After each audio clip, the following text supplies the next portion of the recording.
Tabir gelap pembunuhan Vina perlahan mulai terkuak. Fakta baru ditemukan seiring berjalannya proses penyelidikan yang dilakukan oleh polisi. Hasilnya, satu orang DPO ditangkap. Lantas bagaimana dampaknya terhadap perkembangan kasus ini? Untuk membahasnya sudah bergabung bersama kami Yusuf Warshim, anggota Kompolnas, dan kita juga masih berusaha untuk menghubungi Titin Prilianti, kuasa hukum mantan terpidana kasus Vina. Namun saat ini kita akan berdiskusi bersama Pak Yusuf terlebih dahulu. Selamat malam, Pak Yusuf, apa kabar? Selamat malam, Alhamdulillah, salam sehat. Salam sehat. Pak Yusuf, terkait perkembangan terbaru, satu orang DPO ini berhasil diamankan oleh kepolisian. Tanggapan Anda? Baik, ya tentu pencarian 3 tersangka DPO ini sudah terus dari kemarin itu kita dorong, dilakukan secepatnya bisa ditangkap. Kita lihat juga di media sosial bagaimana kritikan-kritikan dari netizen ini juga menjadi masukan tentunya bagi Polri juga. Sekarang kita tentu patut apabila ini memang sudah valid Peggy yang dimaksud yang ditangkap ini, ya kita ucapkan terima kasih kepada penyidik, ya tentu tidak salah kita berikan jempol. Yang kedua, dengan tertangkapnya Peggy ini tentu karena tadi sudah dilihat di tayangan ada penggeledahan, tentu kan mencari bukti-bukti, petunjuk-petunjuk. Ya. Paling utama kami mendorong petunjuk-petunjuk itu bisa memberikan petunjuk untuk penangkapan 2 DPO lagi. Nah, yang lain 2 orang ini bisa ditangkap melalui penangkapan Peggy yang dimaksud benar-benar Peggy. Itu mudah-mudahan ada petunjuk-petunjuk, tapi itu sepenuhnya adalah kewenangan penyidik bagaimana menggali. Yang ketiga, sebagaimana yang telah kami sampaikan beberapa waktu lalu, kami mendorong ditangkapnya DPO ini karena ini bisa menjadi pintu masuk untuk dilakukan pendalaman kembali kasusnya. Ya tentu fakta-fakta baru yang akan muncul nanti kita berharap yang belum tuntas itu kan terkait dengan hasil visum yang itu ditemukan ada sperma di tubuh korban. Nah, ini kan bagaimana itu?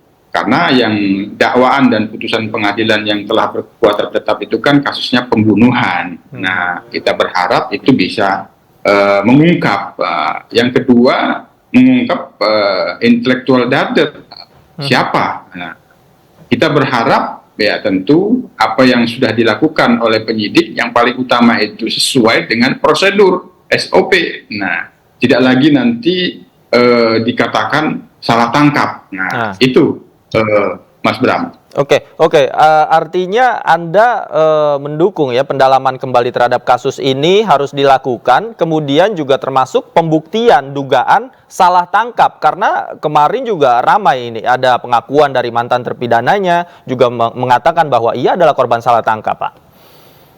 Ya bisa jadi dengan dikonfrontasi apakah kamu kenal dengan Saka Tatal, kalau dijawab andai kata ya, ini kan hanya mengandai saja, dijawab kenal ya berarti kan tidak salah tangkap. Jika dijawab kenal begitu. Nah, apakah turut serta, terus selanjutnya apakah turut serta pada waktu itu sepenuhnya perlu digali untuk memperkuat kasusnya kembali. Yang kedua, penggalian tentu bisa jadi ada menemukan novum, bukti baru terkait dengan peristiwa pidana yang sesungguhnya, apakah itu hanya pembunuhan saja atau pembunuhan dan pemerkosaan. Nah, itu yang kita harapkan.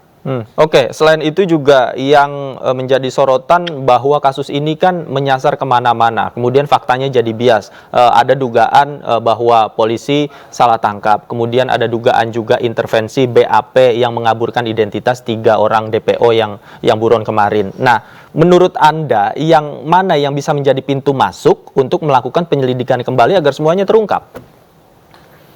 Ya, dengan penangkapan 3 orang ini semuanya bisa menjadi pintu masuk terkait dengan konfirmasi SOP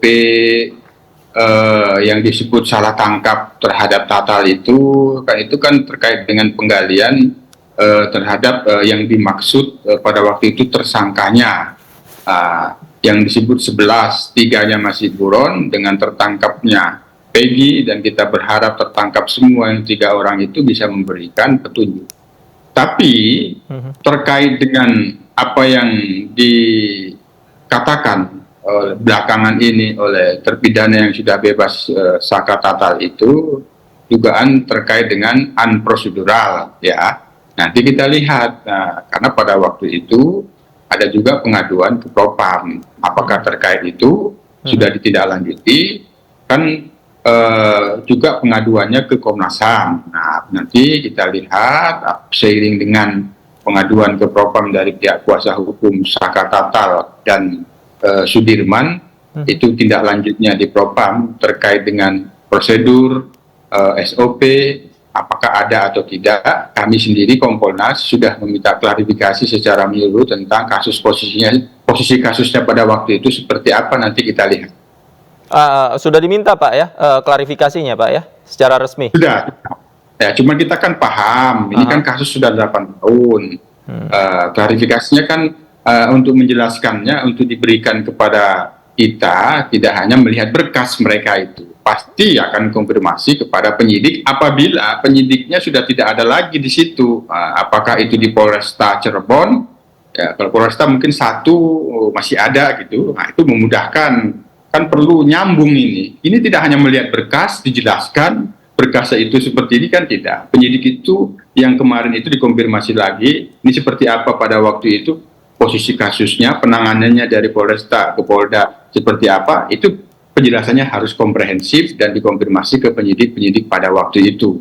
Nah, tentu kalau di tingkat Polda, penyidiknya bisa jadi sudah tidak ada, sudah berpindah tugas. Itu yang kita akan lihat. Kami sendiri nanti berencana akan waktu dekat ini ke Polda Jabar untuk mempercepat langkah-langkah pemberian klarifikasi. Oke, nah di hari yang sama dengan penangkapan DPO ini Pak, kemudian juga kita mengetahui informasi 4 terpidana ini dipindahkan Pak dari Cirebon, kemudian dipindahkan ke rutan di Bandung. Nah, apakah ini juga nantinya untuk kepentingan penyidikan? Dan kalau misalnya tadi Bapak katakan ingin ke Polda Jawa Barat, apakah nanti ada berencana untuk berniat bertemu dengan terpidana di sana Pak?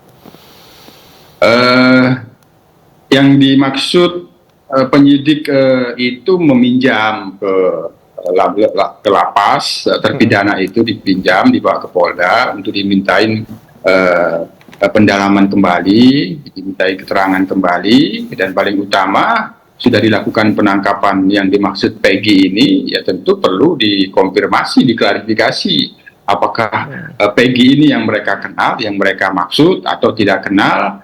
Apakah mereka memang memberikan penjelasan ciri-ciri tentang Peggy itu seperti itu, kan misalnya salah satunya seperti itu, tapi itu sudah materi penyidikan, sepenuhnya menjadi kewenangan penyidik. Yang kedua, nanti kami kan paling utama meminta klarifikasi secara komprehensif proses penanganannya, sehingga kalau ada dugaan-dugaan unprosedural itu bisa terlihat. Apakah nanti kami akan bertemu dengan terpidana, posisi terpidana sendiri kan itu berada dalam kewenangan lembaga pemasyarakatan. Penyidik sendiri kan pinjam, tentu kami tidak ingin mengganggu penyidik, itu Mas.